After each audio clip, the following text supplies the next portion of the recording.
Selamat datang. Dalam bahasan kali ini, kita akan mendalami sebuah karunia yang sering banget kita abaikan. Padahal kekuatannya luar biasa untuk mengubah hidup. Apa itu? Harmoni. Atau dalam tradisi spiritual, biasa disebut ulfah. Dan ini bukan sekedar soal hidup damai, tapi ini adalah sebuah berkah aktif yang sebenarnya bisa kita buka. Kayaknya kita semua tahu deh rasanya. Entah itu di rumah, di tempat kerja, atau bahkan pas lagi scroll media sosial. Rasanya tuh energi kita habis terkuras, fokus jadi ambyar, dan kedamaian itu kayak jauh banget. Perasaan yang kayak gini nih, ini universal, dan jujur aja melelahkan banget. Tapi ternyata ada loh kuncinya buat keluar dari siklus ini. Sebuah anugerah yang kalau kita sadar dan kita syukuri, wah, itu bisa mengubah segalanya. Nah, mari kita bedah sama-sama. Oke, sebelum kita ngomongin solusinya, kita perlu benar-benar paham dulu masalahnya.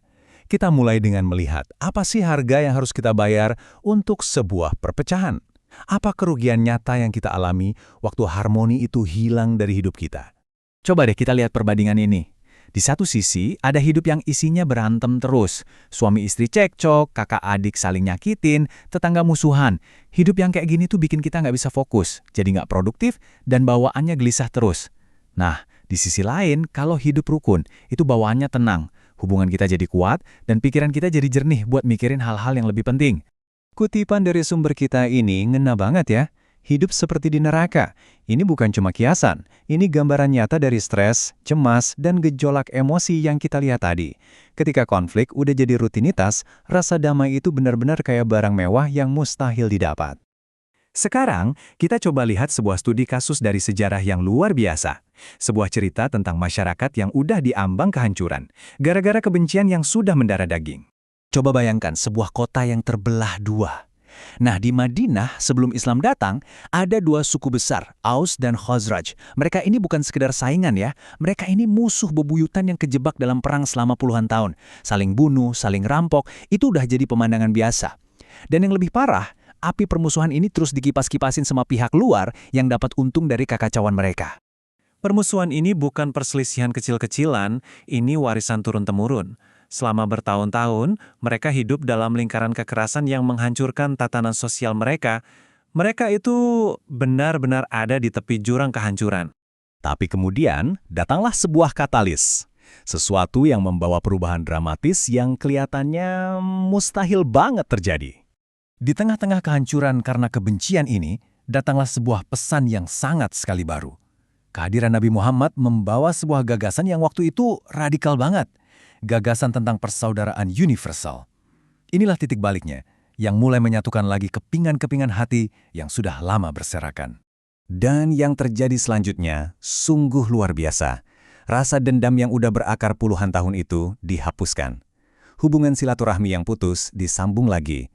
Suku Aus dan Khazraj yang tadinya musuh bebuyutan sekarang jadi saudara. Dan dari persatuan ini lahir sebuah kekuatan yang baru. Transformasi ini dirangkum dengan sangat indah di ayat Al-Quran ini. Coba perhatikan kata kuncinya, nikmatnya. Ini menegaskan kalau persatuan hati itu bukan sekedar perjanjian politik atau kontrak sosial. Ini dipandang sebagai sebuah anugerah dari Tuhan, sebuah keajaiban yang harus selalu kita ingat dan syukuri. Nah, dari kisah sejarah tadi, kita bisa tarik sebuah prinsip universal, bahwa kerukunan itu adalah anugerah ilahi, sebuah cicipan dari kenikmatan surga yang dijanjikan. Inilah inti dari obrolan kita. Konsep ulfah. Ini bukan sekedar toleransi atau cuma nggak ada konflik. Ulfah itu adalah anugerah ilahi yang secara aktif menyatukan hati-hati kita dalam kasih sayang yang tulus. Ini adalah sebuah hadiah, bukan sesuatu yang bisa kita paksakan. Sumber kita menjelaskan bahwa salah satu nikmatnya surga adalah dihilangkannya semua rasa permusuhan, iri, dan dengki dari dalam hati. Jadi, ketika kita di dunia ini bisa merasakan hidup tanpa beban-beban itu, pada dasarnya kita lagi merasakan secuil kenikmatan surga. Ada sebuah kisah luar biasa yang menggambarkan masyarakat ideal ini. Jadi, ada seorang hakim di Hadramaut yang hampir frustrasi karena puluhan tahun nggak ada kasus sama sekali. Suatu hari akhirnya ada kasus, tapi coba tebak sengketanya apa? Dua orang berebut untuk menolak harta karun. Si pembeli tanah ngerasa dia cuma beli tanahnya, bukan isinya. Si penjual ngerasa tanah itu udah dijual ya sama isinya.